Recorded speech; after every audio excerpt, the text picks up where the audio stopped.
Hello guys! Hello sa mga Eunice fans. Ever After ba? Parang yun yung dinig ko na fandom name nila. So, hello! So, paki-welcome naman ako. Pwede ba makipag-join sa fandom niyo? Kasi isa rin akong Eunice fan ngayon. So, ngayon, na may nag-recommend lang ito. Kaya, check natin. B-side track nila ito sa album nila na Curious. Last time nagustuhan ko talaga yung Papen. Ang cute nila doon. Ang ganda eh. Marami na akong nakita ng mga cute songs. Pero yun, parang nag-ano talaga yun eh. Tumatak talaga sa akin. Ang ganda eh. Ngayon, tingnan natin yung Dating Myself.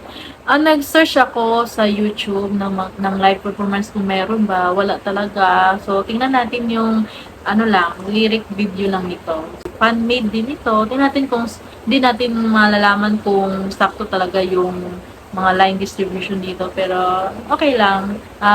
Pakinggan natin yung song and yun, sana may live performance dito para matingnan din natin yung live.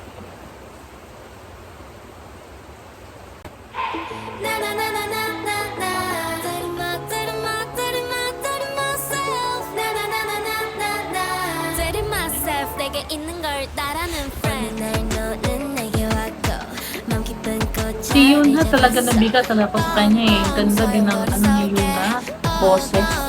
Akala ko rapper siya eh, vocals din pala siya. Yun, na-discover ko yung talent ni Yuna.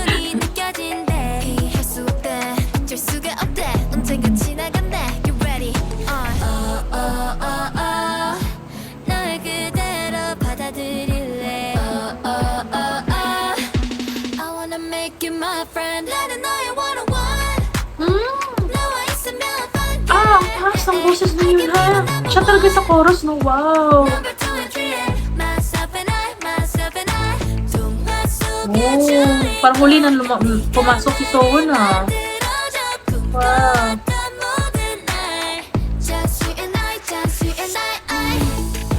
Ito talaga yung advantage ng isang grupo na lahat kaya kumanta eh. Ang taas ng beat, no? Yung rapper, bumibirit din eh.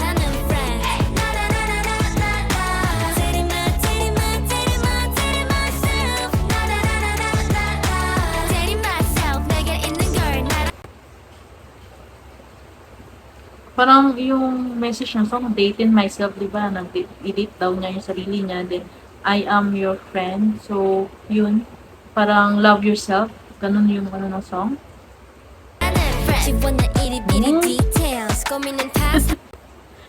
Wait lang.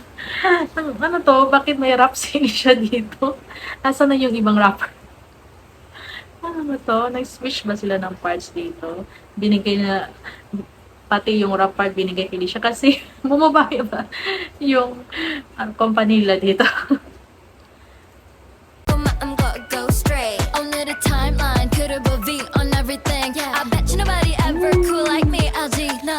Wow, yung Philippine members, si Jelly, saka si Alicia, nagra-rap.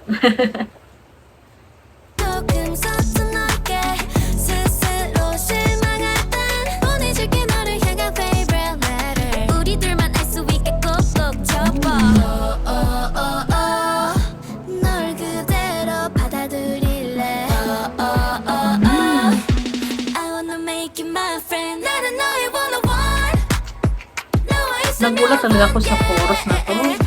Kaya yun ha, talaga binigay, no? Ganda din eh.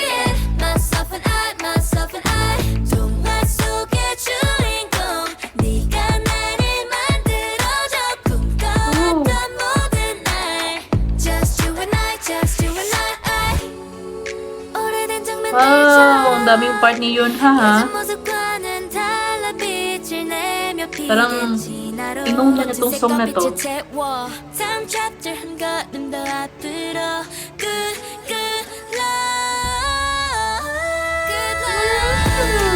song ha.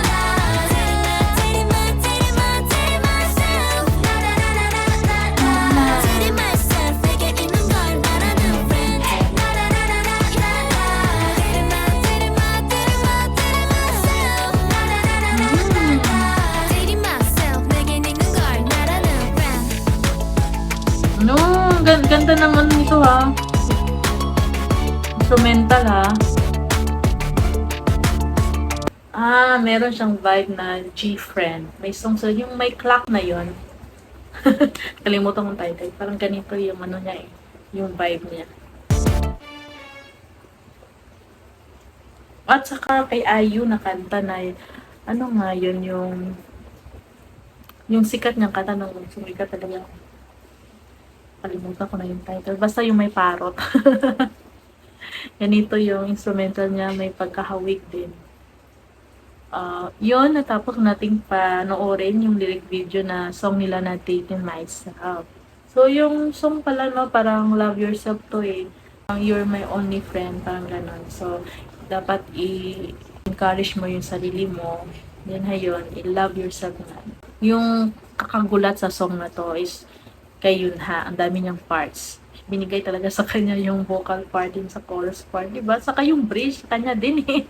Yung ano, naglaylo dito si Sowon eh. Kunti lang sa kanya din. Kay Yuna, yung pure na rap, parang ganun yung alive niya. And kay Yunju, parang hindi rin rap eh. Parang mata din eh. Kay Nana, medyo rap din. Then, tingin ko si Yunha talaga at si Elisha yung maraming part dito. Kaya parang nano talaga yung boses nila eh. Wow, gabi naman. Kaiba talaga mag-isip ng company nila dito. Hindi natin alam kung sino kakanta, no? Maganda nga to, di ba? Kaysa sa yung mga unang songs na release. Alam mo na kung sino yung bibirit, kung kaninong part ibigay, alam mo. Pero ngayon, ano talaga, hindi mo talaga malalaman kung sino yung bibirit, sino sa chorus, sino magra-rap, di ba? Nag-rap din yung, ano eh, yung main vocal, si Alicia, tapos si Jelly, nag-rap din, di ba? Unexpected yun. Sana yun, nag-enjoy ako panoorin itong Dating Myself. Kung meron pa silang mga ibang song, please leave in the comment. And sana nag-enjoy din kayo sa panonood sa mga videos ko. If you like this video, you can hit a like and leave a comment and subscribe to my channel. See you again next time. Bye-bye.